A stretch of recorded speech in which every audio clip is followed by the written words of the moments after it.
तो अब 12th class आ गई थी और मैंने सोच लिया था कि मैं कोई भी दोस्त नहीं बनाऊंगा, किसी पर भी भरोसा नहीं करूंगा सिवाय अपनी बेवकूफ गर्लफ्रेंड के। वाओ, फिर तो सब कुछ ठीक हो गया होगा ना नॉटी टाइप पापी। हाँ? पापी। अरे भाई क्या हो गया? मैं ठीक हूँ, मैं ठीक हूँ। तो अब 12th क्लास में मेरा एक दोस्त बनता है एंड्रयू। ये बंदा क्लास का टॉपर था और इसकी दोस्ती एंडी से भी थी और मुझसे भी थी, और एंड्रयू मुझसे अच्छा भी था तो हम लोग दोस्त बन गए थे। एक सेकेंड, क्या बोला तूने अभी? दोस्त बना लिया? वो इतना सब होने के बाद फिर से दोस्त बना लिया? अकेला लग रहा था। अकेला लग रहा था? तुम्हें पता भी है अकेला लगना कैसा होता है? ये देखो, ये चिंटू है, ये इतना अकेला ही इसके घर के लोहे से बात करता है। तुम ऑमलेट खाओगे?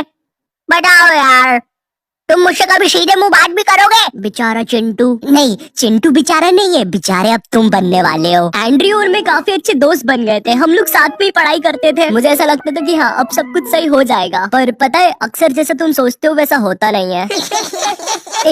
तुम लोग हंस क्यों रहे हो मुझ पे? मैं तो अभी से बता रहा हूँ, वीडियो में आगे जाके इसकी बैंड बजने वाली है। तुम में से कोई शर्त लगाएगा मुझसे 5 रुपए की बीड़ी की? 12th के प्री बोर्ड एग्जाम्स आ जाते हैं और प्री बोर्ड एग्जाम्स में मेरे एंड्रयू से ज्यादा नंबर आ जाते हैं, और उस टाइम एंड्रयू क्लास का टॉपर था। एंड्रयू उस टाइम बहुत ज्यादा शॉक हो गया था। वो मेरे सामने खुश होने का दिखावा कर रहा था, लेकिन उसके अंदर क्या चल रहा था मुझे नहीं पता था। तूने तो बढ़िया नंबर लेके आया यार, वेरी नाइस। मेरे साथ पढ़ के मेरे से ज्यादा नंबर ले आया यार, तू तो गजब। अरे अरे ये तो कुछ नहीं यार, ये मेरी दादी के लिए है। वो क्या है ना, उनसे जायदाद लेनी है थोड़ी सी, तो चल अभी मैं चलता हूँ ना भाई। अरे अरे मुझे भी ले चलता है यार, मैं दादी के हाथ पकड़ लेता।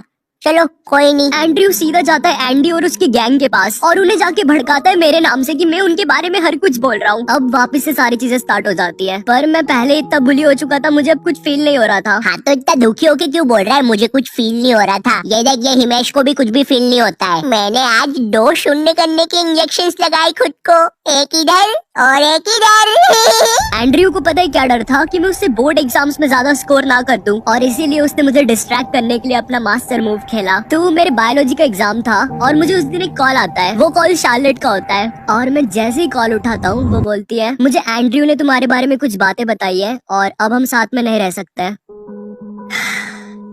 दुख दर्द पीड़ा वो चीज सुन के मेरा दिमाग पूरा ब्लैंक हो गया था। मैंने उसका फोन काटा और पढ़ने लग गया। हाँ मुझे पता है तुम्हारे दिमाग में बात आ रही होगी, भाई तूने तेरी बंदी को समझाया क्यों नहीं? वो गलत सोच रही है, एंड्रयू ने उसको भड़काया है, तू ऐसा कैसे होने दे सकता है? तू तो बहुत खतरनाक है। हाँ, मुझ में शक्ति नहीं बची थी। मेरे बोर्ड एग्जाम चल रहे थे, मैं जब भी बाहर जाता था मैं बुली होता था, और अब जिसपे मैंने 2 साल तक ट्रस्ट किया था, जिसकी मुझे सबसे ज्यादा जरूरत थी, उसने भी मुझे छोड़ दिया था। क्यों? क्योंकि उसे एक रैंडम बंदे ने भड़का दिया था। वाओ! और इसीलिए मैं उसे पूरी वीडियो में बेवकूफ बोल रहा था, क्योंकि उसमें दिमाग तो था ही नहीं कतई। जैसे तैसे मेरे बोर्ड एग्जाम्स खत्म हो जाते हैं। उसके बाद मैं 24 घंटे अपने रूम में रहता था। 1 साल तक घर से बाहर नहीं निकला। फिर ना कभी मेरी शार्लेट से बात हुई, ना किसी से। मुझे लोगों से नफरत हो गई थी, मैं किसी पर भी ट्रस्ट नहीं कर पाता था। लोग कहते हैं स्कूल के दोस्त हमेशा याद आते हैं। मुझे उस टाइम समझ में आ रहा था क्यों याद आते हैं।